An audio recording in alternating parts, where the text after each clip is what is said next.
জানাচ্ছি বাংলাদেশ জাতীয়তাবাদী যুবদল কেন্দ্রীয় কমিটির সাধারণ সম্পাদক নুরুল ইসলাম মিল্কিন জাহান শিরিনের পদ স্থগিত ছিল, সেটিও প্রত্যাহার করে নিয়েছেন। আমরা তাদের অভিনন্দন জানাচ্ছি। প্রিয় নেতৃবৃন্দ,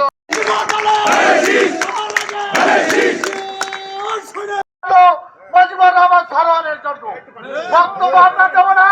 আমরা সমস্ত মাঠে যতটুকু স্লোগান দেবো, ধানের শীষের সরোয়ার ভাইয়ের, তারেক জিয়ার, দেশ নেত্রী খালেদা জিয়ার এবং আগামী নির্বাচনে আমাদের সুনিশ্চিত বিজয় করতে হবে। তাই আমরা এখন মিছিলে নামবো।